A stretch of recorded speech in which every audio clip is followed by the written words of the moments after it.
Hay, aziz do'stlar, yaxshimisizlar? Men Yuan TV'nin qurg'uvchisi va riyosatchisi Xadicha Uyg'ur bo'lman.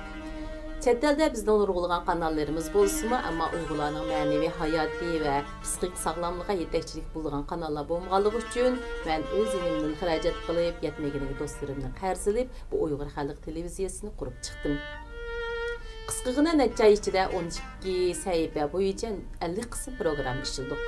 Bo'libmi Sunmas ruhlar sahifasida yo'ldoshi vatanni qilib qolgan, chet elda necha bolasi bilan tirishib, ig'lik tiklab yashayotgan ayollarning badurona hayoti orqali boshqalarga ilhom va kuch madad bo'ldik. Til, madaniyat, sog'lomlik programmalarimiz orqali Uyg'urlarning ma'naviy hayoti va sog'lomlik hayotiga belgili ta'sirlarni ko'rsatdik.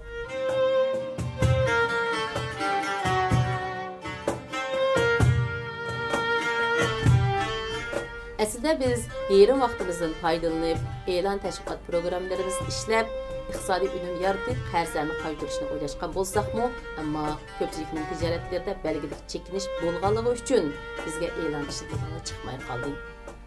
Qarzni qaytarish muddati tushib qoldi. Shunga do'stlarning bu qarzni qaytarib olishim uchun menga yordamchi bo'lishini chin dilimdan umid qilaman.